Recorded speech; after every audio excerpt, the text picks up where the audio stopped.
Hello বন্ধুরা, আসসালামু আলাইকুম। আজকের আমরা একটি ব্যতিক্রম ধর্মীয় আলোচনা করব। আজকের আমাদের টপিকস হচ্ছে ডিসমেনোরিয়া। ইহাকে সাধারণত লোকে বাদক শুল অথবা বাদক বেদনা বলে। এই পীড়ায় স্ত্রী লোকদের ঋতুস্রাবকালীন অথবা ঋতুস্রাবের পূর্বে তলপেটে অথবা লোয়ার অ্যাবডোমেনে এক প্রকার ভীষণ ব্যথার সৃষ্টি হয় বা ব্যথা লাগে। একে বাদক শুল বা বাদক বেদনা অথবা ডিসমেনোরিয়া হিসাবে আমরা জানব। আমাদের অধিকাংশ মা বোনেরা এই পীড়ার ভুক্তভোগী। এই পীড়ায় ঋতুস্রাব কম হতে পারে, আবার বেশিও হতে পারে। সাধারণত ঋতুস্রাব স্কেন্টি অথবা কম হয়। সো বন্ধুরা, আলোচনাটি বিস্তারিত করার পূর্বে একটি অনুরোধ থাকবে, যারা আমার এই আলোচনাটি আমার ইউটিউব চ্যানেল থেকে শুনছেন তারা অবশ্যই চ্যানেলটি সাবস্ক্রাইব করবেন, এবং যারা আমার এই আলোচনাটি ফেসবুক আইডি অথবা পেজ থেকে দেখছেন তারা ফলো দিয়ে পাশে থাকবেন।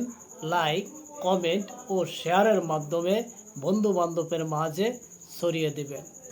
আপনাদের জন্যই ভিডিও তৈরি করি, আপনারা উপকৃত হলেই আমার শ্রম সার্থক। কথা না বাড়িয়ে চলে যাচ্ছি আমাদের আজকের মূল টপিকসে।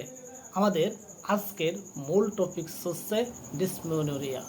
ডিসমেনোরিয়া তিন প্রকার: মেকানিক্যাল, কনজেস্টিভ এবং নিউরোলজিক। মেকানিক্যাল, এতে জরায়ুর স্থানচ্যুতি হয়, যার ফলে ঋতুস্রাবে বাধাপ্রাপ্ত হয়। ঋতুস্রাবে বেদনা কম বেশি সবসময় থাকে। ঋতুস্রাব ধীরে ধীরে একটু একটু করে হয়। একটি স্কেন্টি ঋতুস্রাব চলতে থাকে। এটি হচ্ছে প্রকৃত বাদক বেদনা। এতে স্ত্রী লোকরা বন্ধ্যাত্ব হতে পারে। কনজেস্টিভ, এতে জরায়ুর রক্তাধিক্য হয়। জরায়ু ফলে ওভারাইটিস, পেলভিক সেলুলাইটিস, এন্ডোকার্ডাইটিস ইত্যাদি পীড়ার কারণে অনেক সময় অনেক লক্ষণের সৃষ্টি হয়।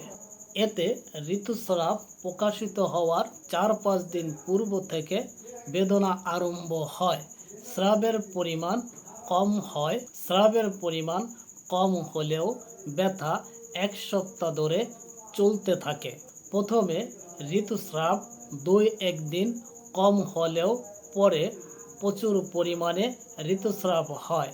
তবে সুখের বিষয় এই যে, যদি ঋতুস্রাব খুব বেশি পরিমাণে হয় বা প্রচুর পরিমাণে হয় তাহলে বেদনার হ্রাস হয়। রক্তের চাপ ছোট, বড় এবং মাঝারি ধরনের হতে পারে। রক্তের চাপের আকার অনুযায়ী ব্যথা কম বেশি হতে পারে। জরায়ুর গিভাপ হলে জরায়ুতে দপদপানি ব্যথা, জরায়ুর বহির্নির্গমন, অশ্ব, জ্বর ইত্যাদি কয়েকটি উপসর্গ এই পীড়ার সহিত থাকতে পারে। জরায়ুর স্থানচ্যুতি হওয়ার কারণে ব্লাডার ও রেকটামে একটি চাপের সৃষ্টি হয় অথবা চাপ পড়ে।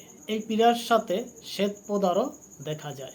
নিউরোলজিক, প্রত্যেকবার ঋতুস্রাব হওয়ার 2-1 দিন আগে থেকেই পেটে একটি বেদনা শুরু হয়। সেই বেদনা টাটানি ধরনের এবং কনকমিটেন্স বা সহযোগী লক্ষণ হিসাবে শিরপীড়া, মলদ্বারের নিকট পাছায় বেদনা, ওভারিতে, জরায়ুর গিভা, জরায়ুর মুখে এক প্রকার বেদনার সৃষ্টি হয়। রজস্রাব অতি সামান্য হয়।